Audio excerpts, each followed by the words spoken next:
PodcastOne presents the Steve Austin Show Classics. I'm talking to Edge and Christian, Adam Copeland and Jay Riso, two of my good friends from the WWE days, way back in the day. Two guys who, just like me, are now retired from the business of professional wrestling. I got a chance to catch up with Edge, who's over there, I think he's in Ireland, filming Vikings. Jay Riso was over there doing an appearance somewhere in Wisconsin. I'm sitting here at 317 Gimmick Street. This is the first time I've ever Skyped with two cats. So it's a interesting conversation. We're going to talk for about 90 minutes. We're going to talk a little bit about their past as they come up in the business, a few of the wise words I may have shared with them. And we're really going to talk about ladder matches and table, ladder, and chair matches, specifically the one from WrestleMania 17, which involved Christian and Edge, the Dudley Boys, Bubba Ray and Devon, and the Hardy Boys, Jeff and Matt, and with a special appearance by Rhino, Spike Dudley, and the one and only Lita. This was a hellacious match which just blew the doors off just pretty much about everything that night. And what a stacked card it was, with myself and The Rock headlining the event at the Astrodome in Houston on WrestleMania 17. We'll talk about some of their other things as well. But I'll tell you what, I called Christian up yesterday when I was walking around the streets of Los Angeles, walking my dogs, and said, hey, man, I said, I'd like for you guys to be on my podcast. And I didn't know if we was going to be able to make this thing work with Edge being out of the country, but we did. It was a great conversation that I very much enjoyed talking with these guys, and I will be on their podcast in the next few weeks as we do their breakdown of a match, and I think we'll probably select WrestleMania 13, and maybe the one and only Bret the Hitman Hart will participate in that podcast as well. That's to be dropped in the future, and stay tuned to Edge and Christian's podcast for more details on that. But you'll hear that come up in the end of the conversation, and I would look forward to talking about with Bret the match that we had in Chicago at the Rosemount Horizon, my favorite building to work in, with the one and only Bret the Hitman Hart, a guy that I really, really have so much respect for, and man, I love that guy. So anyway, that's coming up, but here's my conversation with Edge and Christian. I enjoyed talking to these guys. I've known them for a long time.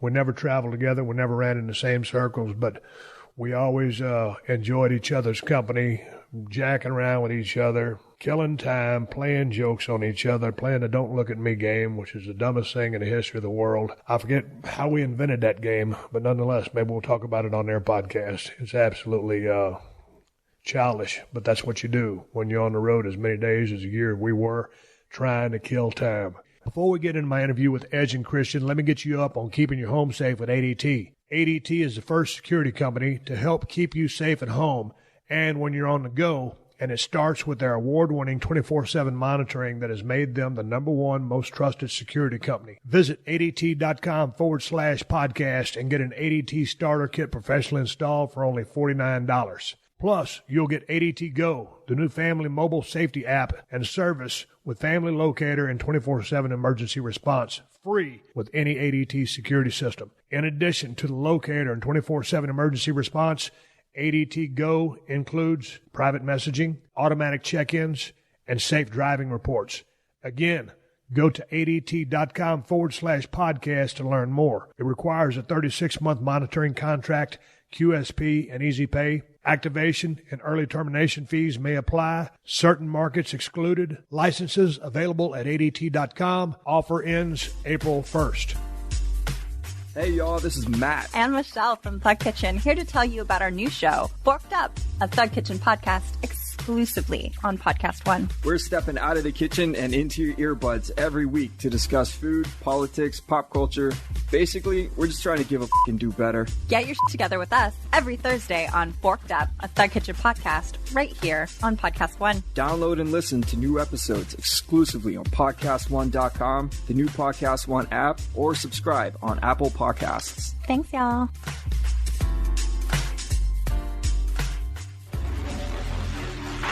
This is the Steve Austin Show. I'm Old Sound. I'm over here at 317 Gimmick Street. Man, this is kind of unexpected and short notice. Hell, I was walking down the street the other day with my two labs, Moolah and Callie, and I said, man, I've been off the air for a week. I got to do a podcast. I've been wanting to talk to Christian and Edge, so I figured I'd shout them out, and I called Christian up, and I said, hey, man, what's up? So we shot the breeze, and I said, hey, man, let's do my podcast, and then we'll do one of yours. You guys like to break down matches and stuff like that. And I said, what about Edge? What's his schedule? And Edge, you are in another part of the world because, Jay, where are you? Right now, I'm in Milwaukee. I got an appearance here today, so that's where I am. But we're all over the place, man. So you're in Milwaukee. I'm in the mean streets of Los Angeles, California, and the big shot over there working on a series, a movie, or whatever you want to call it. Adam, where in the hell are you at? I'm in Dublin, Ireland. So we're globetrotters right here. This is a globetrotting podcast. We got the West Coast, we got the Midwest, and we got damn Europe. God dang, I was just talking to Jay before I was trying to get signed on here. I was getting my wife to add you guys on my Skype account because I don't know how to do it. And I was telling Jay, I was like, man, I got a little 12-pound dog that lives next door to me, and I've got every door shut over here in the house to try to block that damn dog's sound out. And the dog weighs 12 pounds, but he's got the vocal cords of a 100-pound mastiff. I double dog dare someone, no pun intended, to throw a 100-pound dog bone over that sumbitch so I don't have to listen to him bark anymore. It's always the little ones that bark loudest, man. Well, I don't know. I think the thing is starved for attention, but I mean, Jesus Christ, I'm trying to win an award over here for the greatest podcast in the history of the business. I really think my chances are slim, guys. I disagree because we're on it. So if this show doesn't get it done, Well, here's something you need to know, and I'm just going to full disclosure here, Steve. We're double agents, so we've actually come to sabotage your podcast to make sure ours is the greatest podcast, and we win that award. Dude, you ain't got to work very hard to sabotage this thing. It's the biggest clusterfuck in the podcast business. Hey, before we get started, man, hell, I didn't want to go down memory lane and just shoot the breeze and just go ABC 1, 2, 3s. I really want to talk a lot about ladder matches, TLC matches, and stuff like this. But before we get involved into that discussion, Adam, with the acting stuff, have you been pursuing that hardcore ever since you left the business? Because I know your one show got canceled, and then what are you working on right now, Vikings? Yeah, I'm on Vikings now, and it wasn't something that I was going after. I really just, when I got the news that I was medically disqualified, I was like, okay, I don't know. We'll see what comes next. I didn't know.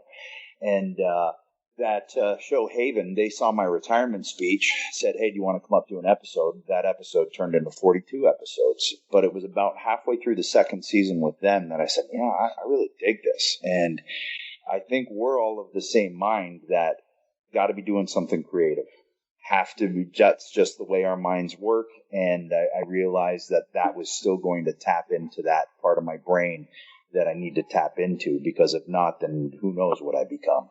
So I really started studying. I started taking classes. I started watching movies and peeling back, why actors were making choices, just like I used to watch wrestling matches and go, okay, why did that guy do this here? And then listen to that reaction there. So I would watch movies and just really watch the performances, and okay, that made me feel this way. Why? It was because of this choice and this choice. So I really started studying, and then Hayden finished up. I did an episode of The Flash, and then I got the audition for this, and a week later I was out here. What did you have to do that? Did you have to go to, do a read? Did you audition for it? Did you say, hey, man, this guy looks like a Viking, tall, blonde-headed guy, kind of looks like a Viking. Let's give him the part. What was the story? Well, so I auditioned. I told my management team, I was like, listen, I've got a short list of shows that I really want to go after. And Vikings was right in there. And because I'd always been a fan of the show, I've always been, just intrigued by the whole Viking mythology and everything. So I read for the part. I did a little Skype session with this woman up in Toronto to try and just get in the wheelhouse of the accent, make sure I was at least somewhere in the ballpark so I didn't embarrass myself. I sent in a self-tape, and they said, okay, we need you here in 5 days. And yeah, that was pretty much it. And then it's been hit the ground running ever since. And now I'm over here, almost 2 years off and on. So what's the shoot schedule like? You try to knock out a block of, scenes that you're in? How big of a part do you have in this thing? It's it's such a huge show, and there's so many different storylines. What has been amazing about it is they'll try and knock out one storyline's worth of stuff like in a week or 2 weeks. So then you have, 2 weeks off, because we do like either 2 episode 1 month blocks or 3 episodes.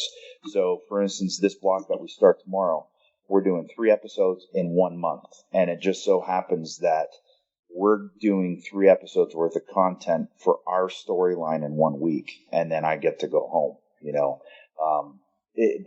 that's pretty rare, but I think it's just due to the amount of characters in this show and the storylines. You just, you'll be super busy for 1 week and then have 3 weeks off. Does that keep you away from home enough that Beth can maintain her sanity, but not miss you too much from being gone on the road? Because, dude, you guys both, Adam, I can't remember when you got married, but I mean, Jesus, Jay's been married forever, and it's well documented. My success rate in the marriage department, staying in the wrestling business, hasn't been so great. Now I've been with the same woman for 14 years, married, give or take, for about 9. So I guess the schedule is pretty doable for both of you guys, and the fact you've got a young one now. Yeah, I know. Well, for me personally, I get back whenever I have breaks, and we got 2 little girls now, so it's when I get home, Beth can get a bit of a break, and what's great about this gig is that I'm in one spot. It's not a different city every night. I come back to the same place that they have rented out for me. I can call the girls, kind of constantly throughout the day. It's not the same hectic thing that wrestling was. And I think that's, you and I are both proof that was a tough industry to have relationships in. Jay's the complete opposite of the norm, I think, and was able to do it somehow. And how, I don't know, because look at him and look at his wife, and somehow he still managed it. Well, he's the white meat baby face in this discussion when it comes to marriages, you squeaky clean bastard. Before I ask Jay a couple of questions, you spoke of this accent. Can you give me a little bit of your accent that you use on Vikings? I can, yeah. The real hard lessons where it's like, it's hard S's. So if you're there's no such thing as or is or his. So it's hiss, ass. I am Shatofatnos. So I talk a little bit like this. And the fluctuation goes up and down, and it's quite sing-songy. God dang, are you a violent Viking or are you a sissy Viking? Well, I tell you what, if that had been your wrestling promo, I don't know how long you would have lasted with your very distinguished career.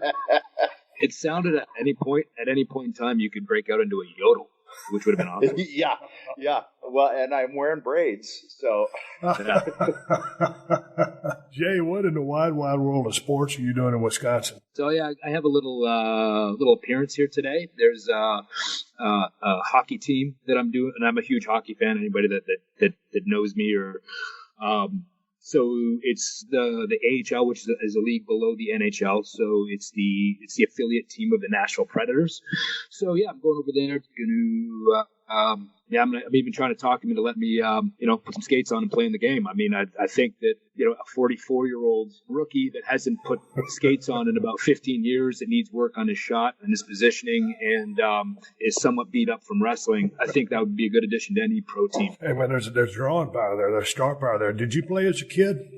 Yeah, I did. Actually, I played right up to junior hockey, obviously growing up in Canada. And it was funny, like growing up when, in class, they would have these little sessions, I guess, where they would have you write little essays and stuff about what you wanted to be when you grew up and all these sorts of things. And I remember going up to the teacher and saying, well, I'm a little conflicted because I'm either going to be a pro wrestler or a pro hockey player. I haven't decided yet. They're like, oh, okay, maybe just like pick one and write about that or write about both. But like it was right off that pretty early on, I realized that I wanted to do something that wasn't quite normal, and I had it in my head that I'd be both of those, and wasn't quite good enough to be a pro hockey player. I wasn't quite good enough to be a wrestler, but I somehow made that work. From the exterior, you look like a completely normal person, but obviously, dude, with your choices of what you wanted to do, a wrestler or a hockey player, here's the thing. Growing up in South Texas, man, I never was a hockey fan. I didn't get it. You know, a bunch of guys skating around the ice with a stick, chasing a puck. Then all of a sudden, you know, they just fight like they just start dropping gloves and they just start fighting like hell. From all your hockey days, how did that mentality not come forth in your wrestling days? Because I never knew you as a scrapper, but Jesus Christ, I mean, pretty much all pro wrestlers are tough. Not necessarily tough fighters, but tough people. My impression of hockey players is that they're all tough as nails and they'll fight at the drop of a hat. I've never known you to have any kind of temper or ever get in a fight. Yeah, I mean, I have. And I mean, Adam and I got in our share of bar fights, and Adam was a bouncer, and I would go and hang out at the bar that he bounced at, and there was a lot of times where he got in trouble, and I'd just jump in and help him and things like that. But, you know, I've never considered myself any kind of tough guy or anything, but I always felt like I could defend myself if I needed to. And, you know, the worst that's going to happen is you're going to lose a fight. I mean, that's really the worst thing that's going to happen, right? So I never really thought about it that much, and it's like I think you're right, though. I think that there's a mentality, I think, with wrestling also, you know, it's very much the same I see with hockey and having played hockey that necessarily isn't there with other sports where if you're hurt, you try to work through it. It was just a mentality, right? You try not to let them know that you're hurt, and you somehow fight through it, and that's what you do, and that's kind of ingrained in your DNA from an early time, like training to wrestle or training to play hockey. And I think they're very similar in that sense where they're just able to endure a lot of pain, and it's like maybe the same thing as like wrestling. You know, when you're in there and you're taking bumps, it's almost like you build up a callus on your body, right? Like you get used to it. If you haven't bumped for a while, like 6 months or something, if you're off with an injury and you come back, those first few bumps, man, they hurt. They hurt a lot, right? Yeah. So it's like, I think it's the same kind of thing. You build up like their body kind of builds up some sort of callus, I think, you know, in the same sort of way playing hockey as in wrestling. You know, you said something earlier, Adam, about being medically disqualified, and I have it somewhere in my notes. Well, you retired in 2011. When you were medically disqualified, as you said, you know, what were your initial feelings? What came over you? What were your thoughts? How did you process that? It was a strange time, you know, because in terms of the mental aspect of the game, I felt like I was firing on more cylinders than I ever had. You know, I'd been doing it for 20 years, and I really felt like I was transitioning into an area of my career where I was just going to be able to help younger talent and be able to get in there and just kind of talk to guys and say, hey, listen to that, check this out, and, you know, things like that. So I knew that I was rounding the corner into the end. I just didn't know that it was going to be that quick. So it wasn't as hard as I thought it was going to be perfectly honest, I guess is the short, long answer. I'd been coming to terms with it because I knew my body was just a fraction behind what my mind was telling it, and I didn't know why. I was like, something's just a little off, and you know, my neck's sore, but that stands to reason. I had a fusion done at the 2-level fusion, so it's going to be sore, and that's just always what I thought. It, you know, turns out there was more going on in there that we just didn't know about. When was the double fusion, and what were the problems that you're speaking of? Well, so I had the double fusion in, I think it was 2002, and went down to San Antonio with Youngblood, and, you know, you helped me a lot through that, and so I did that. I came back and I wrestled 9 more years, you know, after that. And, you know, just, I look back at some of the folks I was working, and this is in no way a knock on them, but you're going to hear the list and understand, oh, I was the one bumping a lot because it was Taker, it was Kane, it was Big Show, it was Batista, it was Cena, it was, you know, I was working those baby faces. So as a heel, I was a bumping heel. And I was a bump and heel with a 2-level fusion. So eventually it's going to catch up. And the way it started catching up is, you know, I'd be sitting on a plane and I just noticed my hands were trembling and I couldn't control it. Like I couldn't stop it. I went, okay, that's different. That's odd. And I didn't really kind of understand the extent of what really was going on until I had another surgery in 2012, and they put in a rubber disc at C4, and they took the pressure off the cord. And I woke up on a stretcher in a hallway in the Pittsburgh hospital, and I didn't have a headache. And I went, whoa, I didn't realize I've had a headache for close to a decade. Just because it became the new norm, you know? It's what you get used to, and that's what it is. So it just becomes normal to you. And I'll look back at a match now or something, and I'll see the veins in my temples just jumping out of my head. And I'm like, oh, yeah, well, that's why, because I had that pounding headache for that long, you know? You're listening to another classic episode of The Steve Austin Show, only on PodcastOne.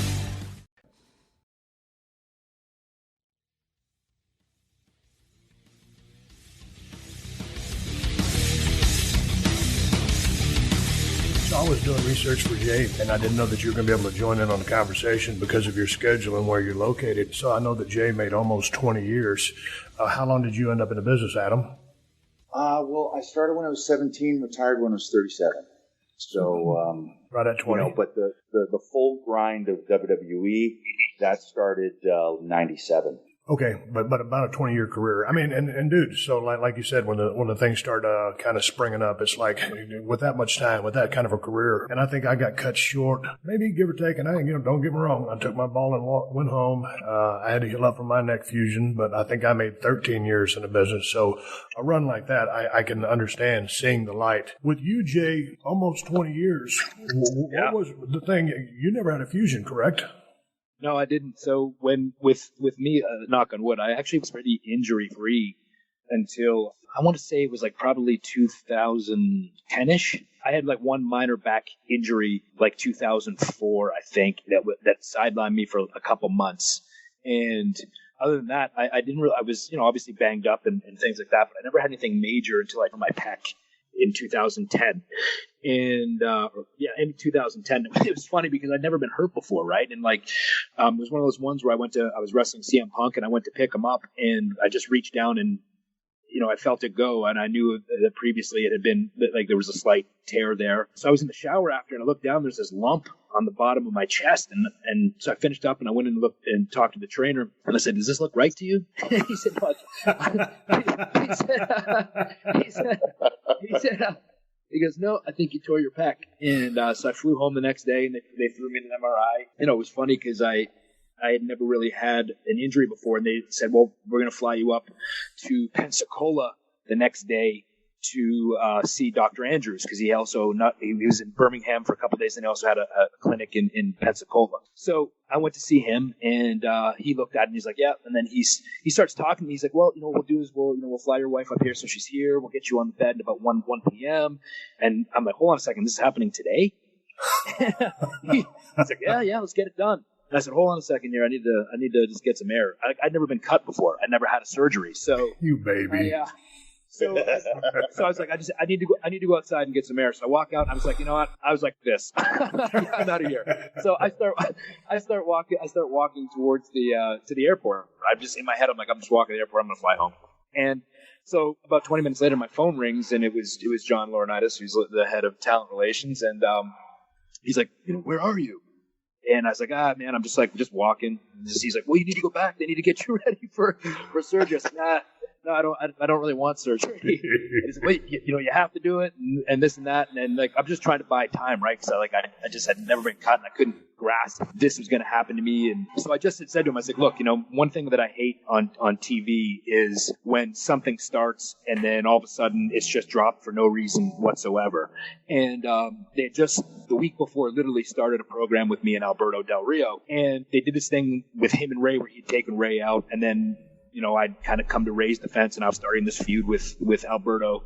And so I just kind of said to him, "Look," I said, "I'm not sure what's going on here, but if we can maybe have him take me out, maybe that's the reason for me to be gone. Like, I just don't want to be gone for no reason." Right. All of a sudden, when we the last thing we see is me slapping this guy in the face and kind of him taking a powder and backing up the ramp away from me. That's the last thing you see from me for 6 months. Like, if we're going to do something with it, let's get him some heat. And then also on the flip side, when I come back, I have something to come back to. He's like, "Okay, well, look, you got to go back to the hospital regardless." So I got to get back to the hospital. We'll talk to the surgeon and see what he says. So we got back there, and I talked to Andrews, and he's like, "Oh yeah, it's not going to get torn any worse than it is. It's as bad as it's going to get.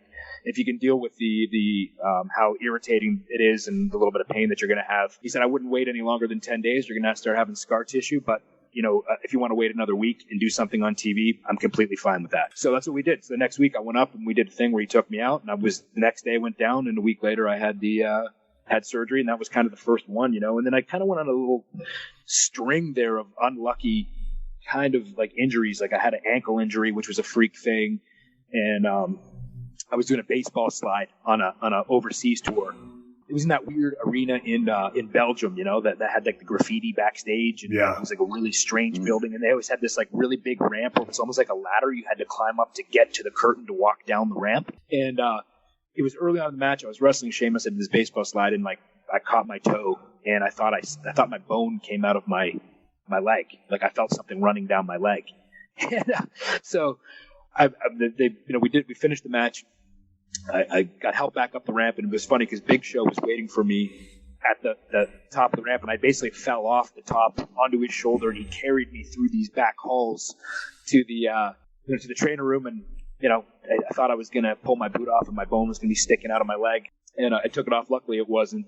We went to some hospital somewhere, and there was like this kid looked like he was 11 years old. Like Doogie Howser was coming to give me my give me an assessment on my ankle. They do an X-ray, and they're like, "Can we get a copy of this?" So they bring out, Larry the trainer was with me, right? So so they came out and they hand him like this photocopied sheet of my X-ray, and we're looking at it, and we're both just staring at it. And I said, "Larry," he's like, "Yeah." I was like, "We're gonna get a second opinion on this, huh?"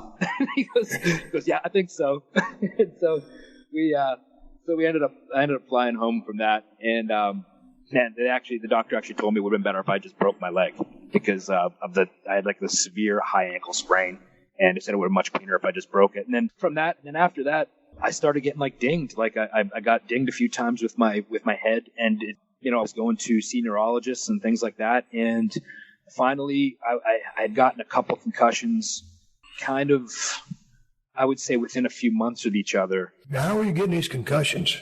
Just like, the first time it was actually, I caught Rey Mysterio on a body press, and I was doing this, because Rey's, like, he's so fun to work, right? Like, he flies so high. Like, I thought it'd be look super awesome if he was coming off the springboard body press, if I jumped into it and took it, like, in the air.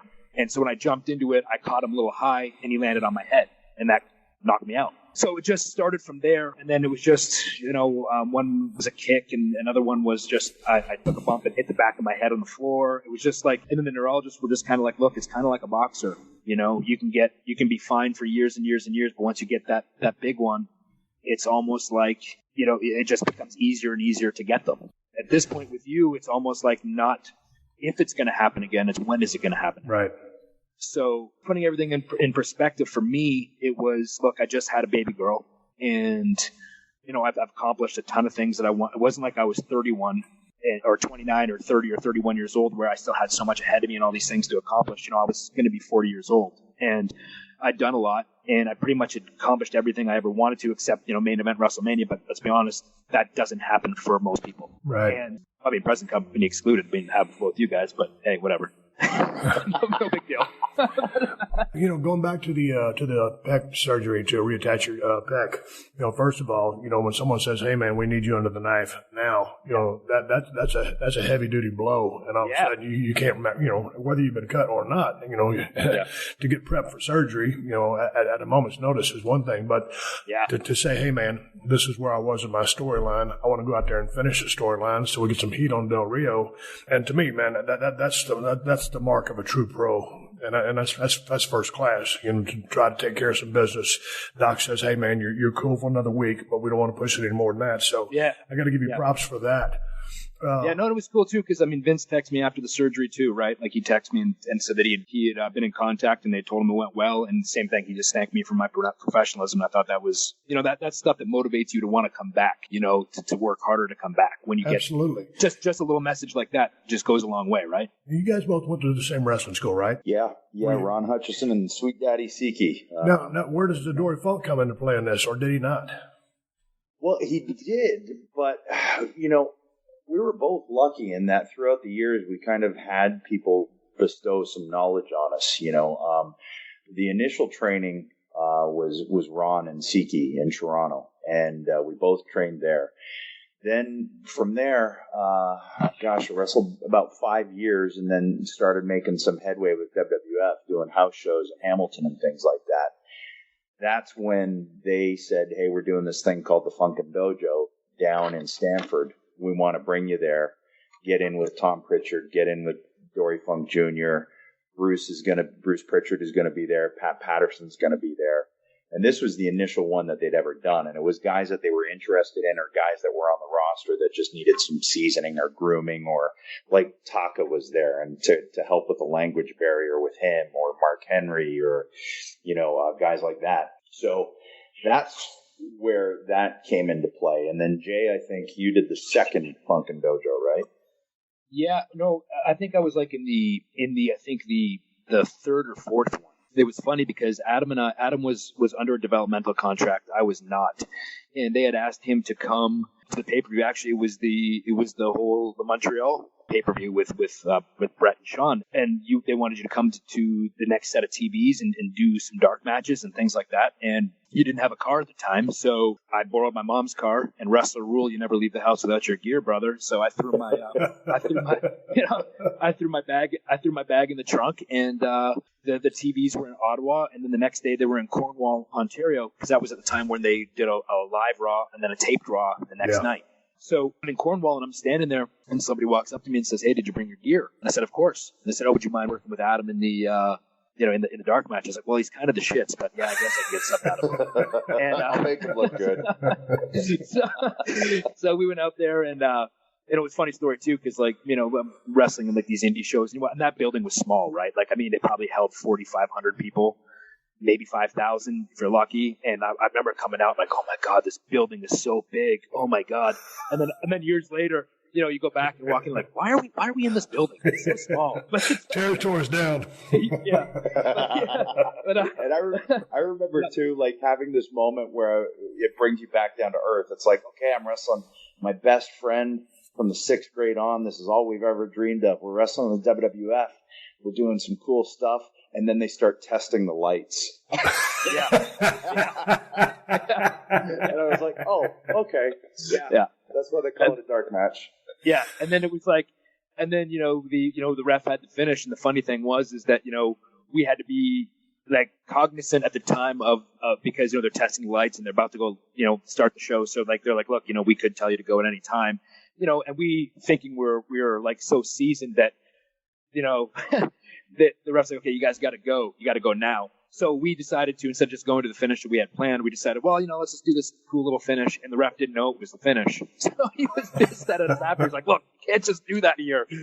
So we were like, but it was Earl. It was Earl Hebner. Yeah, it was Earl Hebner. Yeah. So we came back, and I remember because of all the stuff that had gone on, it was obviously a busy week with all the stuff that had gone on backstage and those sorts of things.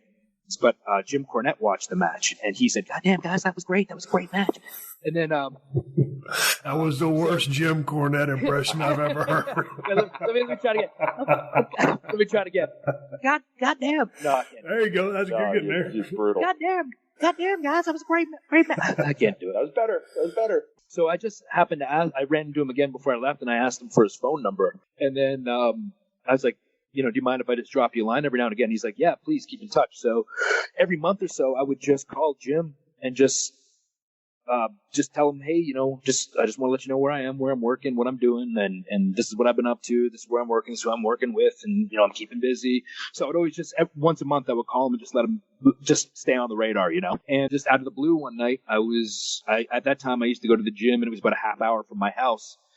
Living at home with my parents, obviously before cell phones, and I wasn't cool enough or have enough money to have a pager. So I had to get my messages written down for me on a piece of paper, and they'd be on the kitchen table when I came home. So I came home late, like from the gym, like 11:30, 12 one night, and there was a message on my kitchen table that said Jim Cornette called. Call him back. It doesn't matter what time. I call back, and it goes to his voicemail. So now I'm start leaving this message, and all of a sudden, he picks it up. This goddamn kid, where were you? I was trying to call you. And I said, oh, I said, Jim, I was at the gym. I was working out. He goes, oh, okay, that's all right then. And then he started telling me, hey, we're doing these. You've been aware that we're doing these training camps down at the office, and he said, I remember the dark match that you had, and you've been calling me and telling me everything you're up to, and I think that you do really well at them, and I believe in you, and I think you do good. So I'm not sure when it's going to be, but I'm going to do my best to get you on one. So that was all the motivation I needed right there. I just was like, balls to the wall there, just getting booked and just getting as much ring time, trying to be in the gym as much as I could. And sure enough, 2-3 months later, he called me up again.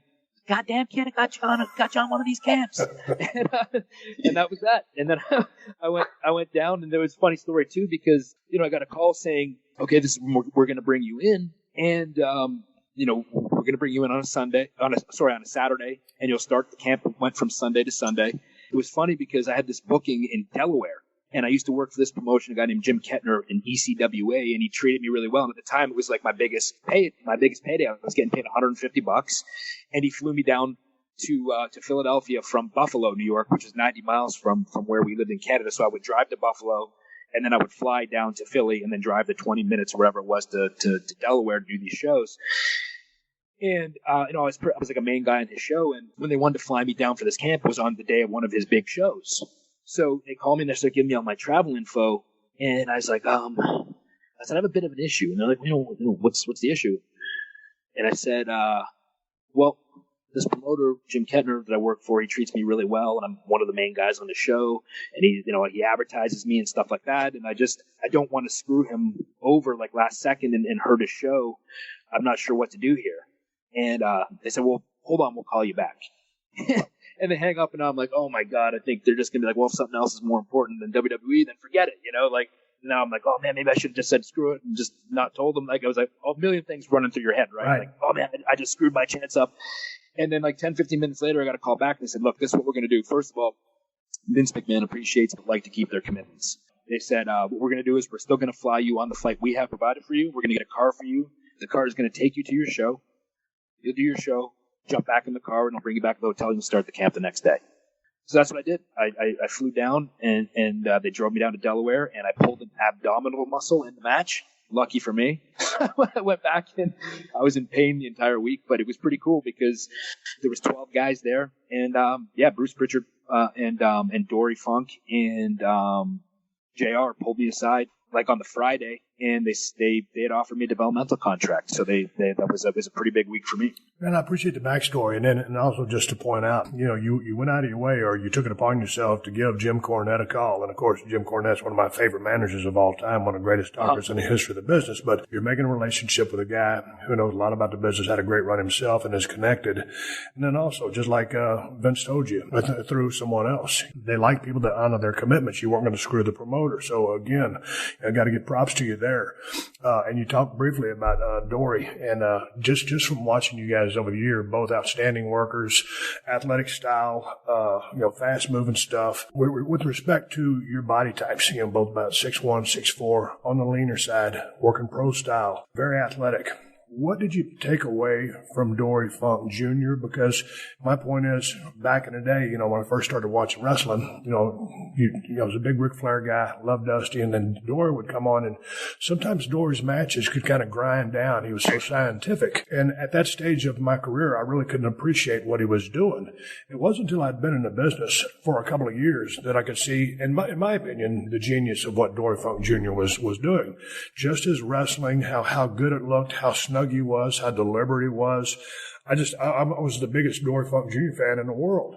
So with respect to y'all's fast-moving style, what were y'all able to take away from Dory Funk Jr. that would impact or help your career? It's interesting, because at first, it was before I got to WWE, I was never really a high flyer or anything like that. I was really... No, I'm not calling you a high flyer. I'm just, a fast-moving athletic guy. Well, yeah, but even still, like I didn't initially do a whole lot. I really tried to keep it. It was just we trained in a ring where you couldn't go off the top rope because the ceiling was too low, and it was a boxing ring. So that stuff didn't really get onto my radar until we started working the Hardys, and it was like, okay, now we can do this stuff, I guess. We just haven't really had an opportunity before. So Dory was just kind of another layer of foundation, because with Ron and Siki, they really taught us that. The biggest thing they taught us was a drop kick. But we had to... Y'all were grounded in psychology and just being ground-based. Yeah, we had to drill a hammerlock to headlock, back to headlock. We were just switching holds and wrestling for like a year. before they even contemplated letting us have a match or think about a sunset flip or anything like that. From there, it was just get out on shows, and then you'd try stuff on a show. So it'd be like a crossbody off the top was kind of like a big thing. And then little by little, it'd just like add layers here and there. After that, the next kind of, I guess, schooling that I had was out at Brett's place, at Bret Hart's place, because he was down with a knee scope, and he was champion at the time, and it was Carl DeMarco said you should go out and see Bret. So I went out there, and I worked a little bit with him, and he said, okay, well, we got to get everybody looking at you because you're ready. Then I went out, did some more tours, went out again. This time Jay came with me. And then we both went out there, kind of sat under Brett's learning tree for a little bit. And then from there it was the Funkin' Dojos with Dory. So we really got super lucky with the brains that we were able to pick and like just listen to. And then beyond that, we were wrestling guys like Rick Martel and Bad News Brown and these seasoned guys that for whatever reason just saw these two young kids that were willing to listen and not just do the, can you give me some advice and then just do something the opposite. We actually would sit and listen to what these guys had to say and then try and implement it and not just let it roll off our backs like we knew better or something, But let me jump in here because Jay, a while ago, you said when you guys wrestled each other, it was right after the screw job, correct? Mm-hmm. Yeah. Okay. And so now, Adam, Brett has called you down to the house. This is before the screw job, correct? Yeah. Okay. So, obviously, Brett handpicked me, I think it was 95 or 96 for his comeback match in Madison Square Garden. And I flew down to Calgary, and we talked a little bit and visited. And, of course, Brett was always a big influence on me and a guy that I just absolutely have the highest respect for. Just him as a person and what he can do in the ring and our trust level and respect level for each other. Just to talk about the screw job for a second, from you guys kind of just being on the outside, what were y'all's thoughts of what had just happened in this company that I guess, Adam, you're a part of, and Jay, you're fixing to be a part of? Or what were y'all thinking at the time when all this shit went down? Because it was heavy duty. Yeah, well, the thing is, we decided that we wanted to watch this match in the crowd. And we had been backstage the entire day, so we kind of found this little side. It was in Montreal, right? So they had these, like, from the locker rooms there, you could walk out into the through these doors, and you could stand in kind of an aisleway off the floor a little bit, but you had a straight shot to the rings. So we walked down one of those and watched it out in the crowd, so to speak. I remember when the finish happened, it didn't really register at the time. I just looked at Adam and I said, that was kind of strange, wasn't it? That was a weird finish. He's like, and then we walk in and all of a sudden we just see people rushing around and running around in a bunch of commotion. And we didn't really know we didn't understand. We couldn't grasp it, like what had just gone down. We didn't know till actually like the next day, really what had happened. Yeah, it was a strange time, man. I just remember, again, DeMarco came up to me and said, yeah, you should go. I went, yep, okay, I'll go.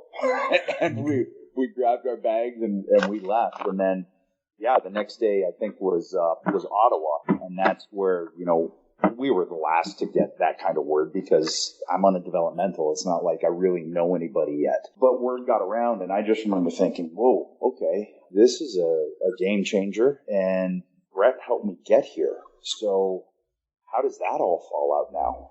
Is it just, because I'm looked at as a Brett guy, am I going to be gone too? Is Owen going to be gone?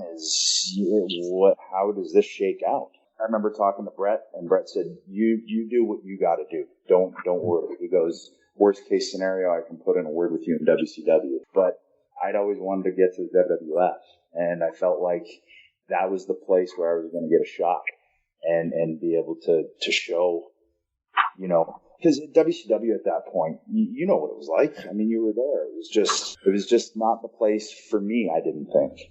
I thought with WWF, man, it was young and it was hip and it was vibrant and it just felt like things were taking off and you were taking off and.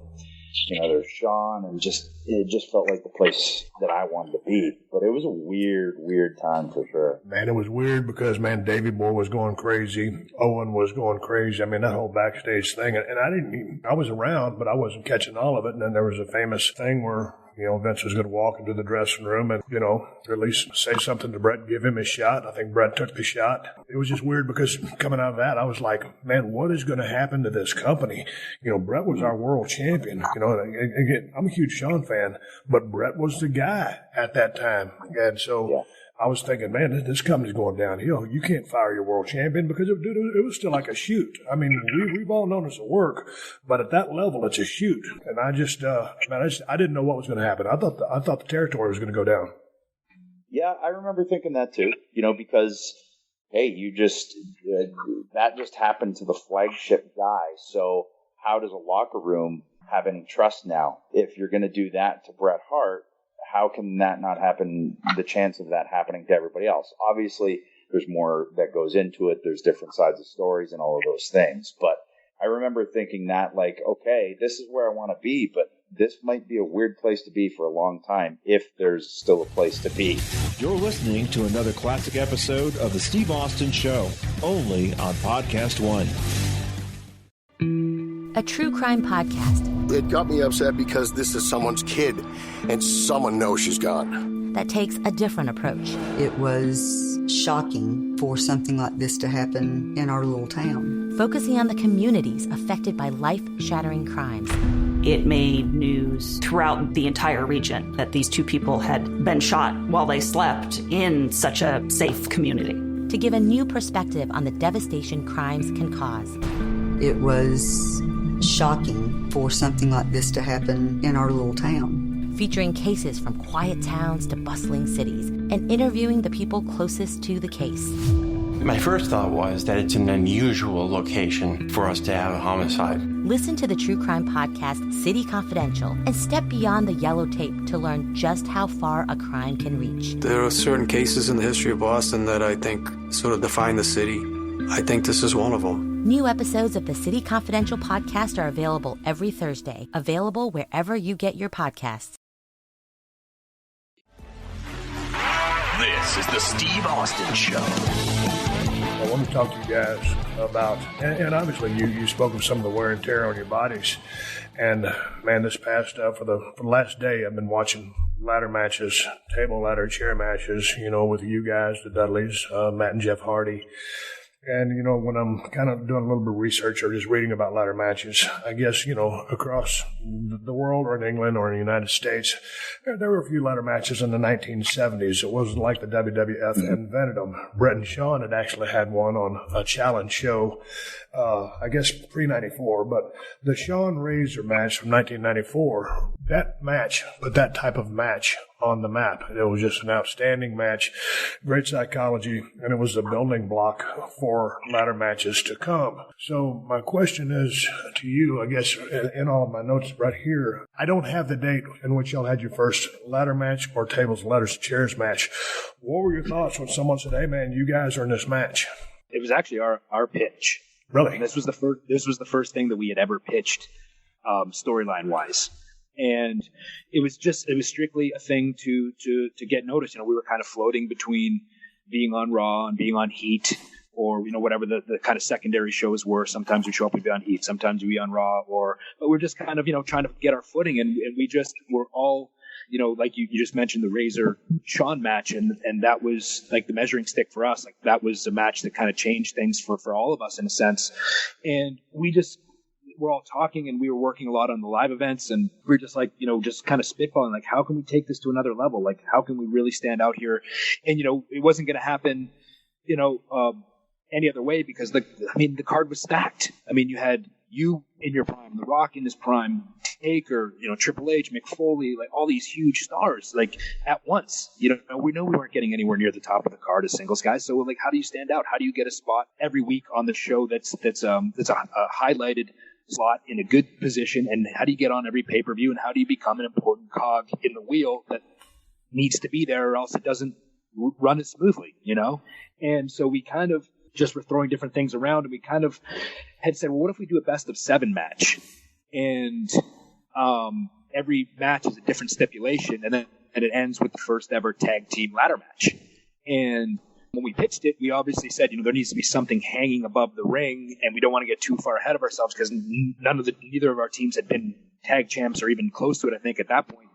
they said, but I mean, maybe there needs to be a title or something there, but something needs to be hanging visually for us to grab to win. And that's when they kind of came up with the idea of doing the Terry Invitational Tournament, where the winner got $100,000 in Terry Runnels managerial services. So it was kind of like this tournament thing that she had put on with this best of 7, and that's kind of how it came about. And we just knew that this was kind of going to be hopefully our springboard into becoming, and I think Matt Hardy said at one point, it took us from being WWE wrestlers to WWE superstars, and that was what we were trying to do. So what was the thought process, just as far as creating that first one to, going on to the 3 that I focused on was the one in, I guess it was TLC 1, which was SummerSlam, TLC 2, which had been, WrestleMania 16 or 17? 17. And WrestleMania 16 and 17, according to Pro Wrestling Illustrated, those table letters chairs matches with yourselves, Hardys, and Bubba Ray and Devon were matches of the year. And I'll never forget, I was rewatching a little bit of WrestleMania 17 just last night, getting ready to talk to you guys, and went ahead and watched that ladder match, and that was, Jesus Christ, that thing was unbelievable. It was just super exciting, and I was thinking, because at the building, I didn't watch the match. I've seen the match, probably 2 or 3 times on YouTube or WWE Network, but then I watched it again last night, and it was just like off the chart timing, danger, thrills, chills, spills. I mean, you both everybody took incredible bumps.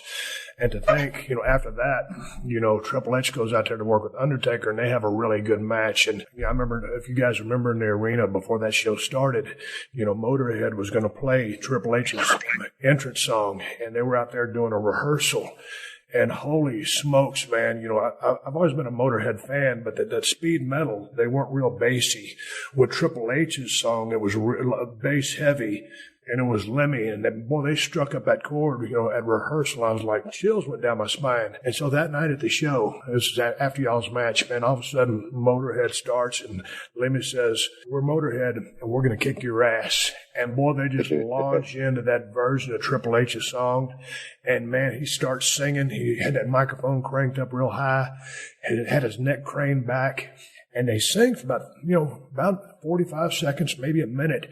Finally, here comes Triple H, and he does his entrance, and he comes down. And boy, if you look at Lemmy while they're playing, and those guys played for 4 or 5 minutes, and Lemmy's just grooving. I'm sure he's probably high as a kite, but it was just awesome. I was watching how great the entrance was, and I think when I look back, I think it was probably my favorite entrance anybody has ever made in the history of the business. And now Triple H is kind of famous for his big entrances at WrestleManias, but that one right there in 17, just because of how awesome, raw, and badass Motorhead was, and he was on a real streak at the time, was incredible. And so anyway, they would have that match, and of course, The Rock and I were the main event. There were 65,000 people there.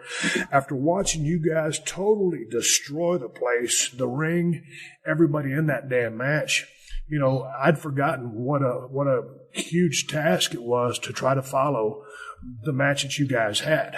I think WrestleMania 17, everything's subjective, right? But to me, that's the best card and the best pay-per-view ever. And just because of the totality of it, from opening match to last match, everything delivered. And everybody got off. I mean, because sometimes things don't click. Dude, everybody that went out that night clicked.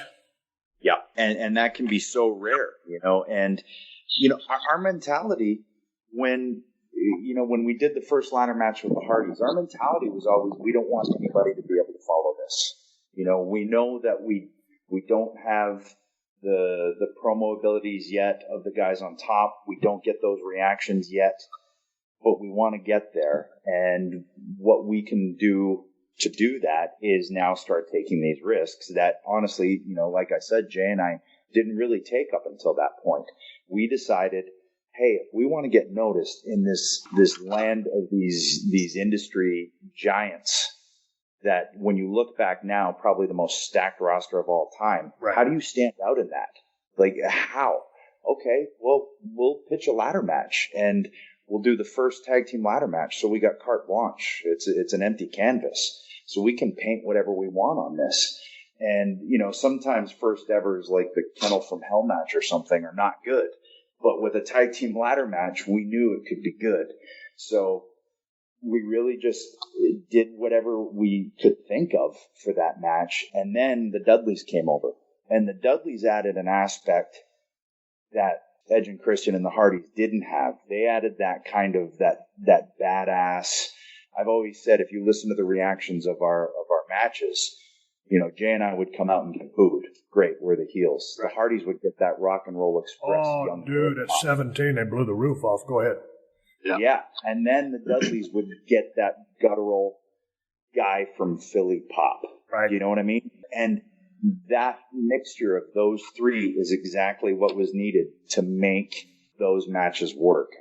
We caught lightning in a bottle, and our goal, all six of us, and then when you add in Spike and Lita and Rhino, it was just our goal was to go out and go, okay, if somebody's going to follow us, they're going to have to really kick ass tonight. Yeah. I think that was the whole roster's mentality then. You know, it was funny too, Steve, because like on the first, with the first ladder match that we did against the Hardys, we were told to have 3 finishes, and one was us winning, one was them winning, and one was me kind of turning on Edge and costing us the match.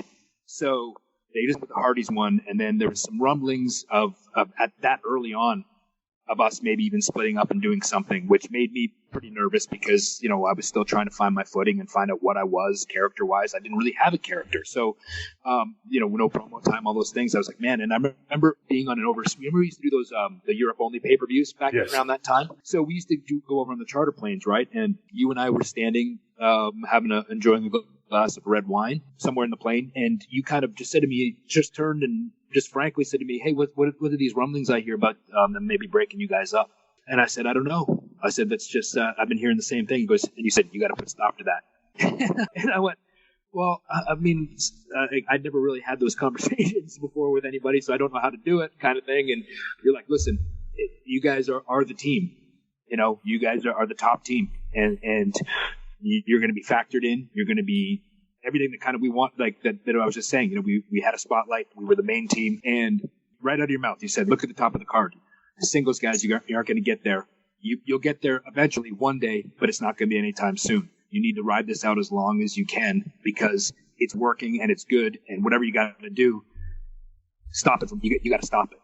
And that's kind of when we had kind of started spitballing about turning from these kind of this double babyface thing we've been doing with the Hardys to, and then there was luckily Brian Gewirtz, who was our age and was a young writer and was trying to find his way, and another guy named Tommy Blacha.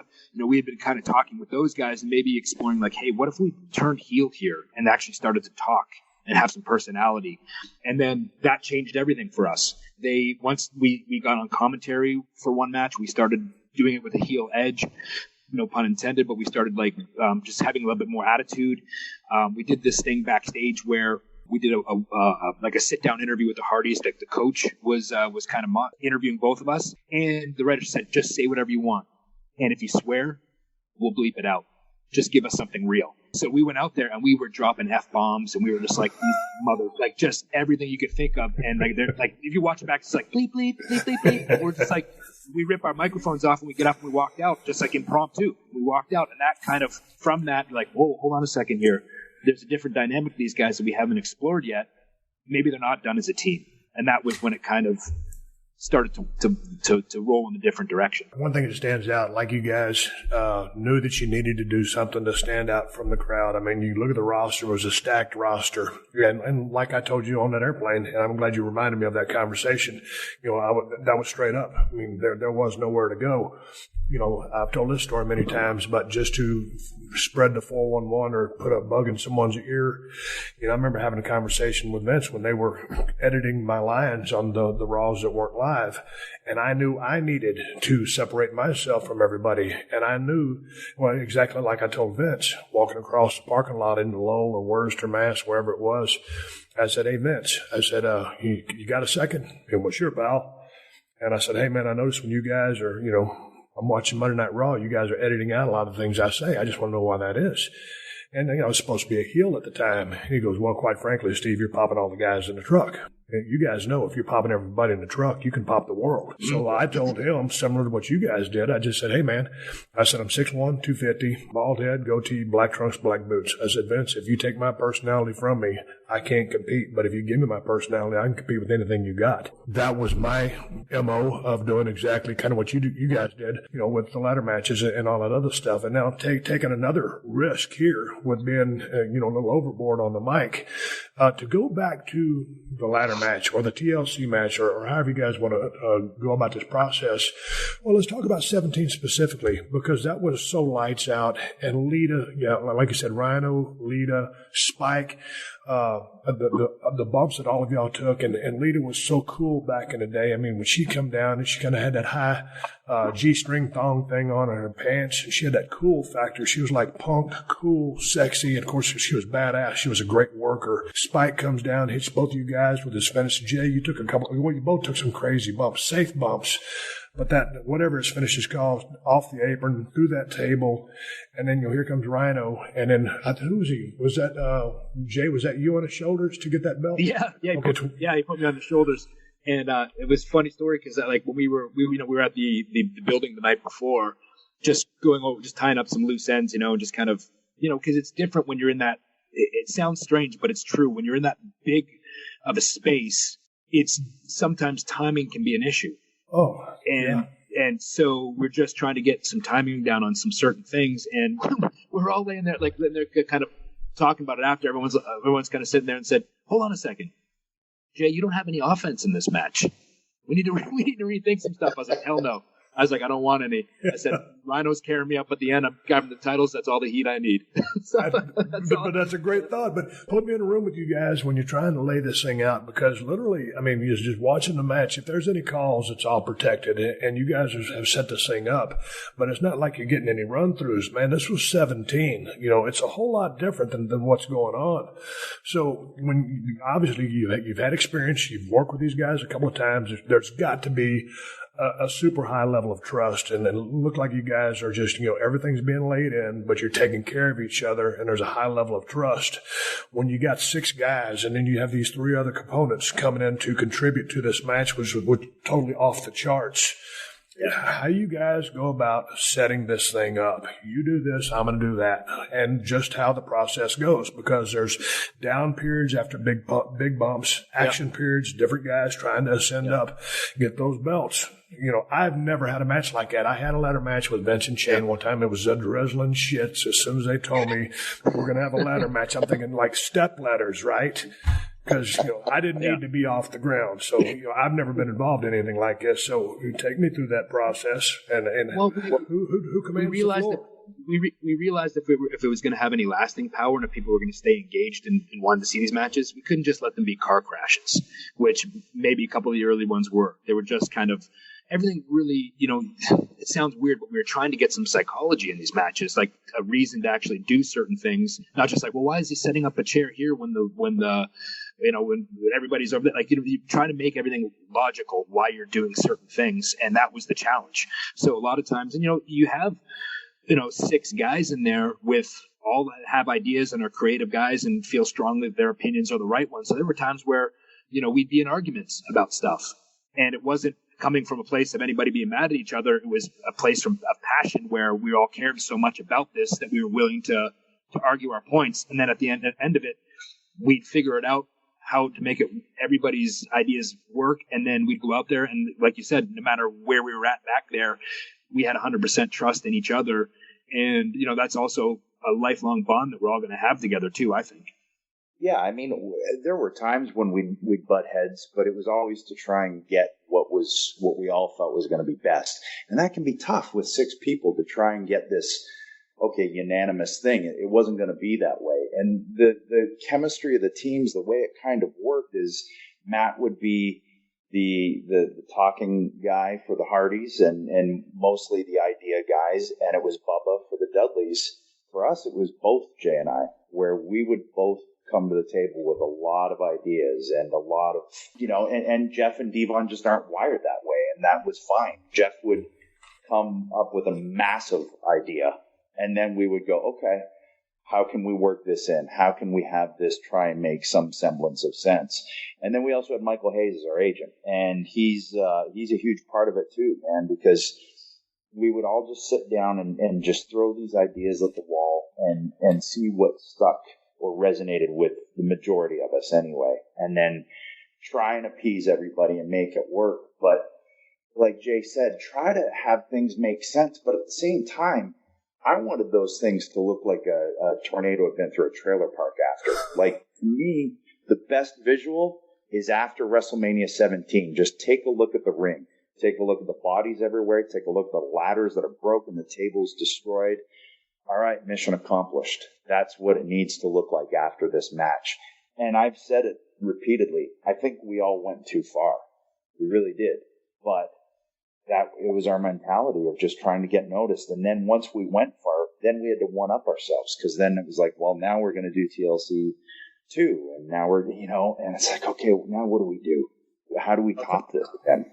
And I'll tell you this too, Steve, like the real challenge is not even so much the ladder match stuff, but it's there's a real fine line of being labeled just guys that do gimmick matches. That when you go out to do a proper match and you go out to put some time in and you're trying to tell a story and take people on the ride, where it's like, well, he's not going through a table, or he's not getting hit with a chair, he's not falling off a ladder, I'm not really interested. It's like there's a fine line there where you have to be able to separate that, hey, these guys can go when they're not falling off stuff. So that was a challenge as well. Oh, dude, you're 100% correct, because, you can book yourself into a corner, but then, like you said, once you guys said, hey, man, let's keep this thing together, you started coming up with kind of the heel swing and the attitude as we were right on the back end of that era. You became more character-based rather than, hey, man, there's a lot of guys you can go out there, or not a lot of guys, but some guys that do get labeled as, hey, man, if this guy's got to work a straight match, it's not going to be so good because he's a gimmick match guy. Yeah, and that was one of the things we knew with our promo work and our character work and just our, the 5-second poses and things like that. It's like, okay, this is what can now make us different. Those matches proved that we can do all that stuff. So if you put us in any situation, whether it's just a straight up tag team match, which was our personal favorite, is just, give us 20 minutes with a great tag team and let us do what a tag team match can do if it's done right.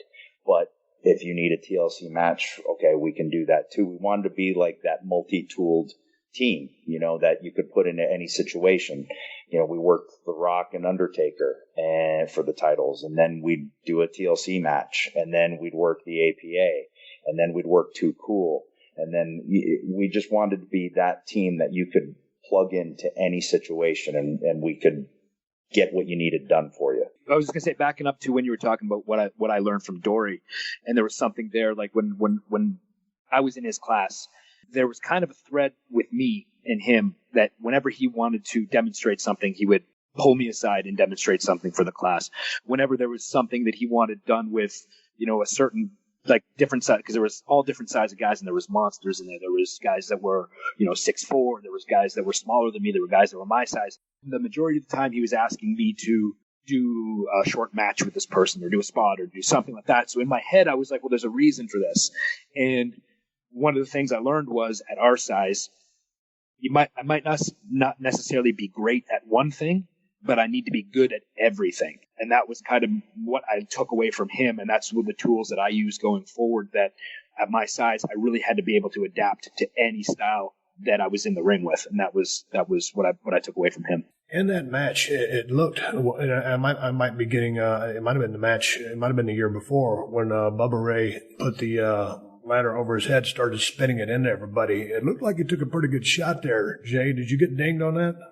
No, I didn't actually. It was, I just, I got my hands up last second and took a little snap bump. So, and luckily too, with the long hair, you could kind of, you get away with a lot more with the long hair, right? You just throw the hair back, and it gave the illusion that, something. And the big thing is sound, right? Like sometimes if something is hitting something like a chair or a ladder, when you got bumped them, if it rattles or makes a noise, that will resonate not only to the front row, to the middle of the arena, but to the top of the arena, and that people react to that.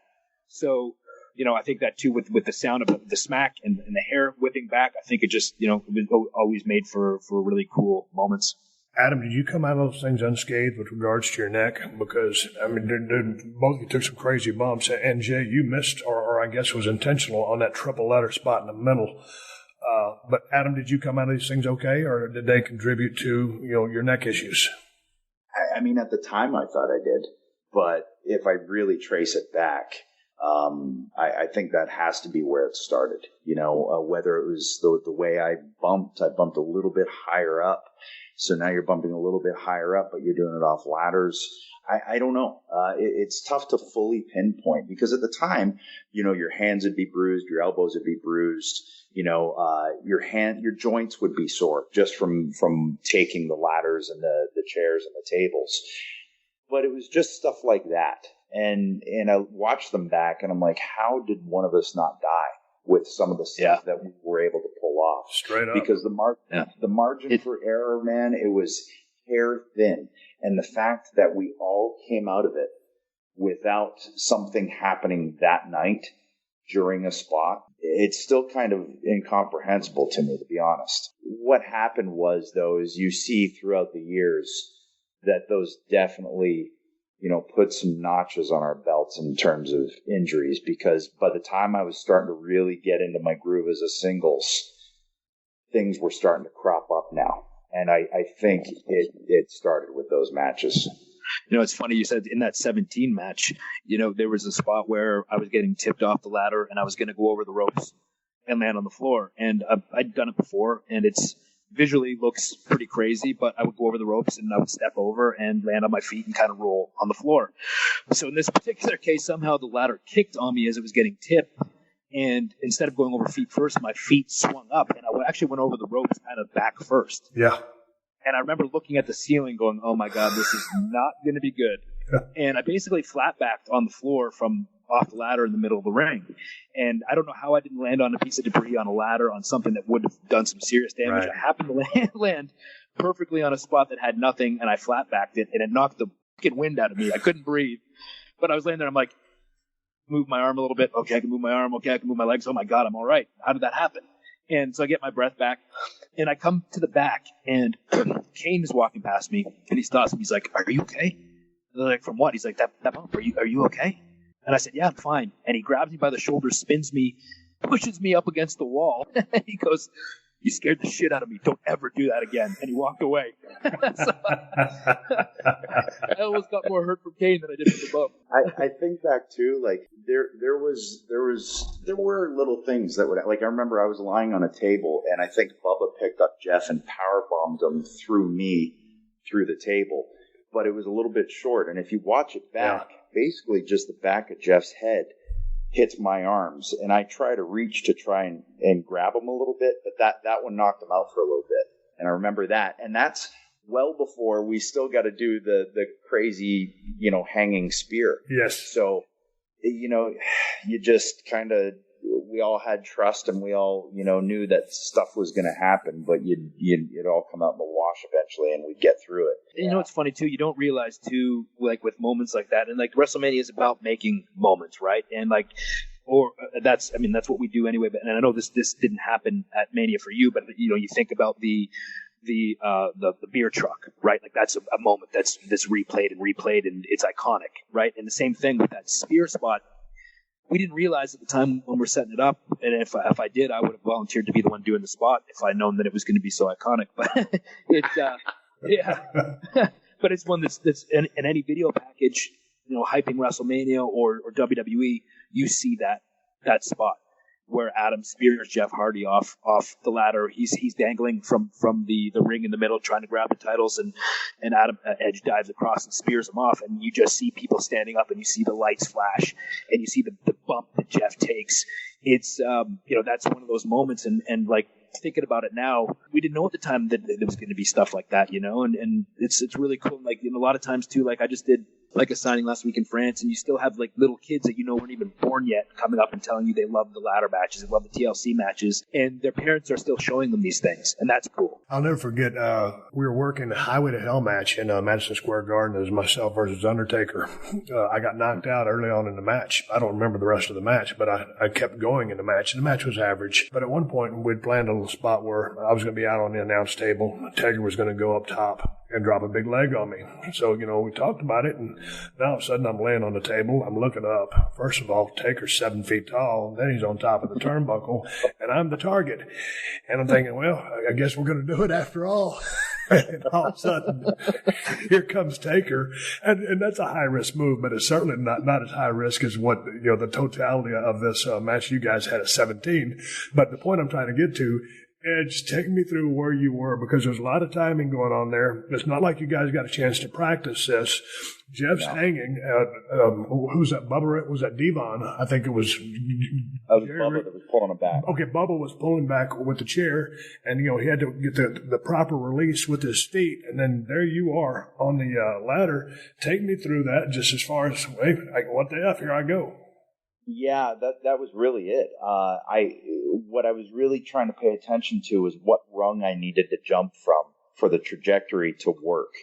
And if I'm third rung down, that should, in a perfect world, have us making contact right at the moment where I'm picturing it, at least in my head. Now, if you watch it back, though, I almost committed too soon. There's just a short little whoop, and I held, and the ladder didn't tip, thankfully. And a nanosecond later, I went. And if I had gone on that first initial instinct, it would have been horribly wrong. Well, the thing about it was, because if you would have over-rotated, you're going to plant him on the back of his head right in the middle of the ring. Or if you under-rotate, you're going to plant him on his lower back or sack. And that's going to jack him up because of the whip and the blow to the lower back. So, dude, the fact that he landed completely flat, that was about as perfect of a landing as you could have hoped for or stuck. Well, and that goes back to the trust. Jeff is just one of those guys who is very giving in there, and he will bump his ass off and sell his ass off to make people look good. So I knew if I could hit this properly and protect him, he was going to make this thing look like $1 trillion because he trusted me. And I didn't want to, you'd never want to hurt anybody, but especially with something like that where it could go so horribly wrong. I was like, I have to hit this perfect. And I didn't even realize in watching it back, when I hit him, I grab onto him and I hold him and release him right before we hit the mat. And that's just one of those things you don't think about doing. Your instincts in there just naturally do it. And, we made it through. But that initial instinct to jump almost really, it wouldn't have been replayed. Right before that, wasn't that when Jeff and D-Bomb were up there fighting? And then D-Bomb got knocked off? Was it that one? No, that was at SummerSlam. Okay, that was a SummerSlam, and this is when Jeff tried to do the Frogger, as we called it, that's right, and jump from ladder to ladder to get to the belts. Yeah, and then from there, and it didn't work, but it was okay that it didn't work. It almost made it better because it made it look real. Right. Well, it just ended up just scaling back up. But when you guys look back at all those matches, what one was your personal favorites? Oh man. Dude, the 17 was, to me, the ones I watched, it was just spectacular. I just don't know how you top that. That's from me, we're looking from an outsider standpoint. I think 17 was my favorite because of the stage that it was on, and also because the SummerSlam one, TLC won, and then there was the triple ladder match at WrestleMania 16. To me, TLC 1 was just so much in so little time. We didn't give anybody a chance to breathe, and that was by design, but it was, I don't know, Mania just, it still felt like people, there was always action going on, but it was just able to be digested better, and I think because it's the one that has packages played from it or spots played from it in WrestleMania packages. That to me is the one that I think stands out. I think for me, I think the same thing. The first one with the Hardys kind of holds a special place for me just because it was our launching pad. Like, I don't know where either of us would have ended up if that match never happened. And if we didn't hit it out of the park on that one, you can bet we wouldn't have got another chance to do it. So there was a lot of pressure on that one. But I think as far as the overall match itself, I would think that the 17 one was, and for another reason is after Kevin Dunn, I had a conversation with him after that match, and he said, realistically with these type of matches, you think about it, and you shouldn't be able to tell a story, but you guys are now telling stories with these matches, and that's a testament to the talent of everybody involved, and that always kind of held a special place to me that he acknowledged that. When I watched those matches, it was interesting because I believe I watched them in chronological order, or I watched, I think I did. But what I noticed was, and I believe they all started with a jump start. It just looked in 17 like you guys, as you were making your way to the ring, like you had been there and done that. And I thought your work in the previous 6 months to a year or a year and a half out, it was still at a very high level. I just thought that everybody looked more comfortable. Everybody was ready for the stage. And that was a built show. I mean, that crowd was crazy. But just from you guys, everybody making their way to the ring, it just looked like everybody had another year and a half of seasoning. And to me, that always makes the difference in a professional presentation, no matter how scientific or how crazy you're trying to get. It's pro wrestling. And I think that was just it. Like by that point, we had some moxie to us, and some swagger to us. Whereas, as much as I love the ladder match with the Hardys because it did put us all on the map, it was still that, okay, we're four guys here. We're trying to prove something. By WrestleMania 17, we already felt like we'd proved something and we knew it. That being said, with that first ladder match, the tag ladder match with the Hardys, that was the first time they did the camera above the ring. So, and it was really the first moment that as performers, I remember hearing a groundswell of a reaction I'd never heard before. So, I mean, that holds a special place because that's where the wave started. But by WrestleMania 17, man, it felt like a tsunami. It was just, and it felt like we were riding it too. One of those things too, where like I said, everybody was on the same page and clicked. It wasn't like, oh man, Edge and Christian are winning this one again, man. Like, it's bullshit. We should be winning this one. Like, it wasn't like that. We were different teams, but we were all a team in a sense. Like, it didn't matter. The goal was to go out there and make a match that stood the test of time and to steal the show. And it didn't matter who was winning. It didn't matter, who was taking more bumps or getting more offense. That didn't matter. We were out there to do one thing, and that was to put on the best show we could. Oh, dude, that's the thing. It doesn't matter who would have won the belt. You guys retained or won them. Did you retain or win them? I think we retained in the first one, or we won in the first in 16, and then we retained at SummerSlam, and then I think we won them again in 17. Okay, so you won them at 17, but my point is, it really doesn't matter who won. And at the end, of course, it did. But my point is going back to exactly what you said, man. As long as the whole match is just a badass match, and everybody gets some of something, everybody gets over. The crowd, is so involved and so enamored and thrilled by the match that everybody gets over, and it's good for everyone. No one has to be selfish. It was about the belt because you put yourself through all this, carnage and damage to try to get the belt, and that's what the belt means to you.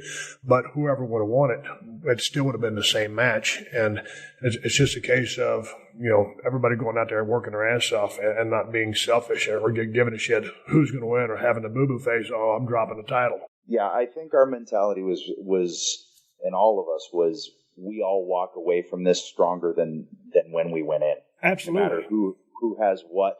The Hardys will go on and be, the babyface tag team that can work you and Triple H, and the Dudleys will be the tag team that can go work, Kane and Undertaker, and then eventually Jay and I will split and we'll do our singles thing, and it all stems from that whole series of matches where basically where we got noticed. What were you guys, before we wrap this thing up, and I'd like to come back and talk to you guys again about the rest of your run as a tag, getting that 5-second pose, establishing some of your character traits, and then the split, because, the split, all of a sudden you're cruising along in a tag team, all of a sudden you split and you go back into a singles role, because I've been there, done that, complete lack of confidence, and it's almost like you don't know the shit around your watch, and you might have been working however many years, but you don't have that safety cushion. You're not on the, you're not ad-libbing or going, off what the guy has done before you. So it's a real lesson. But let me ask you one last thing. Coming back from that match, you guys get together. You always say thank you after a match, but boy, after something like that, when there could have been so much carnage, there was such a high margin for error, and you pull it off spectacularly. A couple things come up short, but I mean, in the scope of things, just a 10 out of 10.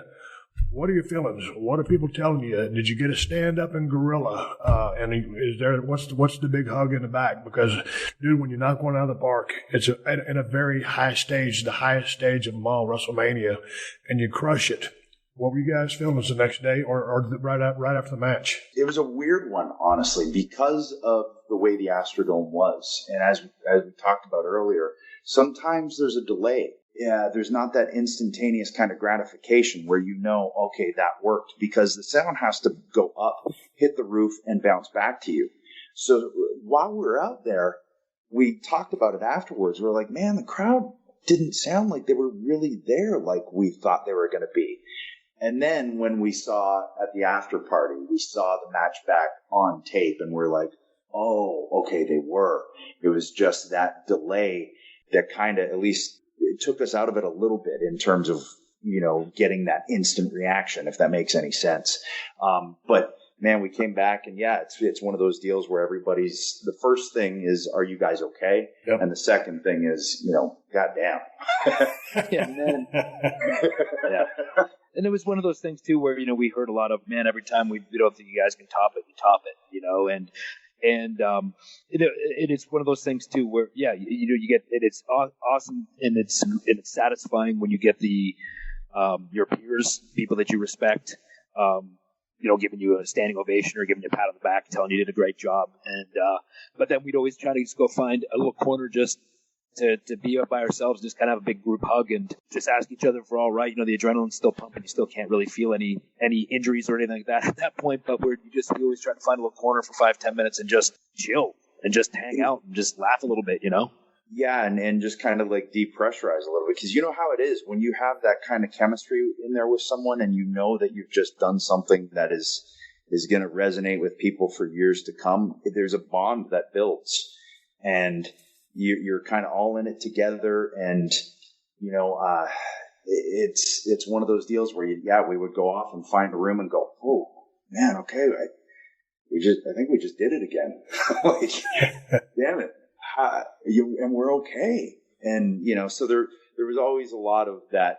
Man, we're doing this. We're doing it. And now I look back, and Dudley's are going to the Hall of Fame this year, and Jay and the Hardys are going to go in, and it's like, okay, we did it. That's where it all started. Before I let you guys go, tell everybody about your podcast and where they can find it.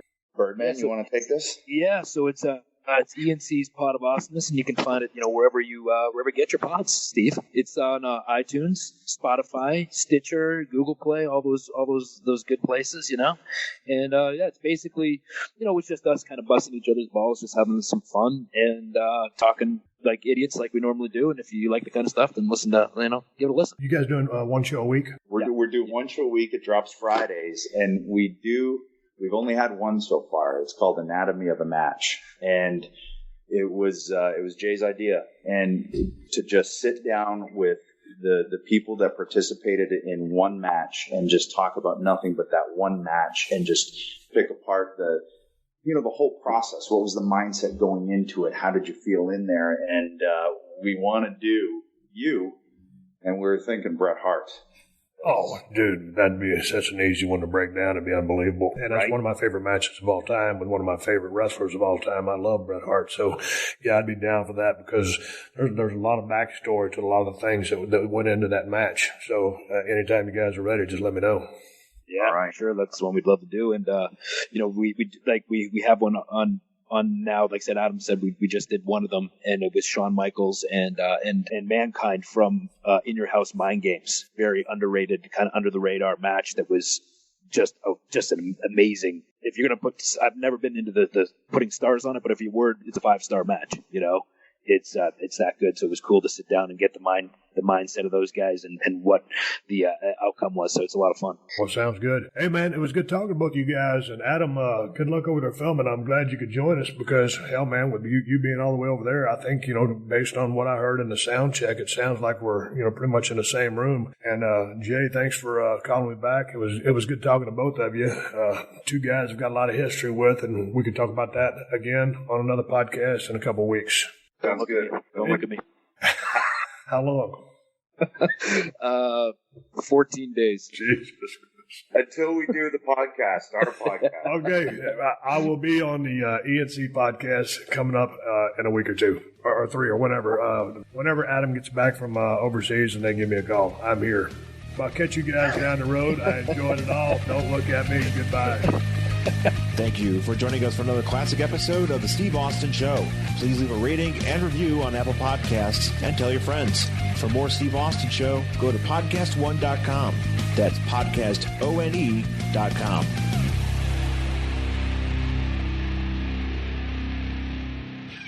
Pluto TV has all the shows and movies you love streaming for free. That means laughter is free with gut-busting comedies like The Neighborhood, Boomerang, and Ferris Bueller's Day Off. Bueller. Mystery is free with countless cases to crack from Criminal Minds, Tracker, and Matlock. I'm a lawyer, like the old TV show. And thrills are free with heart-pumping hits like The Walking Dead and Pulp Fiction. Correctamundo. Feel the free Pluto TV. Stream now, pay never.